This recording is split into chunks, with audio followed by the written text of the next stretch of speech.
Hello everyone, welcome to the Word Factory. I'm Kimberly and today we are going to learn an interesting topic in an easy and a funny way. The objective of this topic is to understand and identify how new words are created from a root word through interactive activities. This tutorial is aimed at children aged from 10 to 11 years old. Well, let's start. Do you know what is a lexeme? Yes or no? I'm hearing you. You don't know. Okay, don't worry. First, analyze this picture. Each Lego piece is part of the house. In real life, this is a block. The main part is the base of the house because without the base, you cannot build a house, a hospital, a building, among others. So, the lexeme is the root word that gives the lexical meaning to the word. For example, dance. On the other hand, a word form is a verbal form in which a word is represented in its grammatical function. For example, dancer. Lexeme and word forms are important because linguistic studies the word structure and allows to understand the meaning where we can express our ideas in real situations. Word is the most basic unit of language that conveys meaning. Words can represent different parts of speech, such as nouns, verb, adjectives, etc.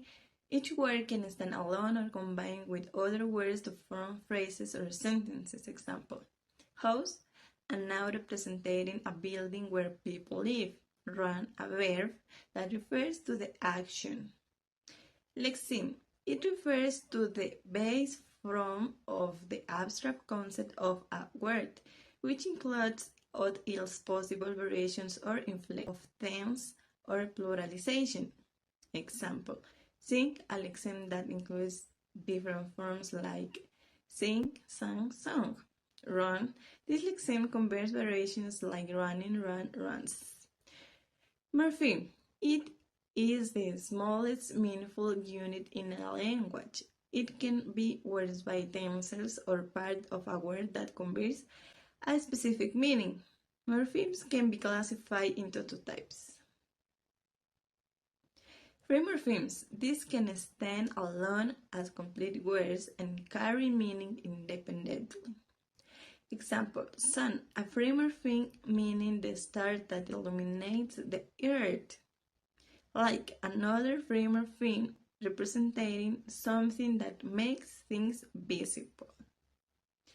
Bound morphemes. These cannot stand alone and must be attached to other morphemes to have meaning. This often includes prefixes and suffixes.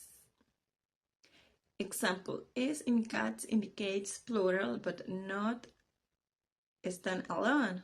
On, in, ondo, a prefix that changes the meaning of the root word, is the most basic. Alright, let's talk about some examples because I know you need them. And let's start with words. We know that a word is something with meaning, right? Biology, which is all about the study of living things. Or maybe rainbow, which is something we see in the sky when it rains and the sun is out, right? Perfect. But words can be also names, things, actions, or even ideas. Now you know what a word is. Perfect. Let's continue. Let's look at lexemes. Lexemes are the core meaning of a word, even if we change it a little. For example, we can take the word cam, and no matter if you say comes, coming, camped, the main idea of being, come doesn't change. It is still about being peaceful, right? Yep, right. Excellent. What about moving on morphemes? These are the smallest bits of meaning in a word. Some morphemes can be or can stand alone, like a school or kid. These are called free morphemes because they don't need any other word to have a meaning, right? They don't need any other word to make sense. But then we have bound morphemes, which need to stick to another word to make sense, like less in fearless. It can stand on its own, but when we add fear at the beginning and less at the end, it gives you a new whole meaning. Fearless without fear. Perfect. Now you see, by breaking down words into these smaller parts, we can understand them. And even better, now we can create new words. It's like building blocks for language. Thank you. Hello everyone! I'm Emmy and today we are going to explore some fun activities together. First up, we got a quiz that to evaluate how you know about word pairs, like lexemes, morphemes, and also word forms. And we're going to end in a link of Educa Play to explore 10 cool questions. Some one about the theory and others like little piece of puzzles. With this in mind, just imagine that we are in a gameplay. Come on! Welcome to our program, Who Wants to Be a Millionaire? For today's program, we had the participation of Emmy. Emmy, you are playing for $1 million for the following question. The round, please. Which of the following is a derivative form of the lexeme sad? Option 1, saddest. Option B, saddest. Option C, sadness. Which one do you choose, Emmy? Can I make a cool piece? But no worry, this is all about learning while having fun. For the second activity, we'll be complete an escape room game on Genially, where answering the question complete the mission. Our game consists for 4th level with practical questions. The students start with an introduction and get to know the character's name, JWW, King, Kata, and Ara. Through the green return button, they continue learning and interacting with others, and also unlocking the next levels. Thank you.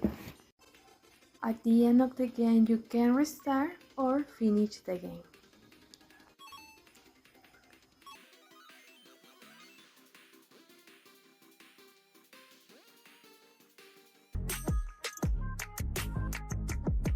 Let's remember what we learned. Do you remember what is a word? Well, all words have a special meaning, a way of spelling, and a definite sound structure. Don't forget that the word is the smallest unit that has meaning on its own. For instance, cat, dot, or sea. Now we have the lexemes. Lexemes is the root of the word. In other words, the main meaning of that word. For instance, enlarge. The lexemes is large and the morpheme is M. Now we must know what a morpheme is and the different types of morphemes. A morpheme can be a prefix, a root word, or a suffix. We have two types of morphemes. First we have free morphemes, which are words that have meaning on their own. For instance, sleep, read, and table. And the bound morphemes that are part of a word. These morphemes cannot stand alone because they don't have a meaning. Normally, they serve to change the meaning of the word. For instance, this or that are prefixes. Another examples are ing, able, that are suffix. Bye!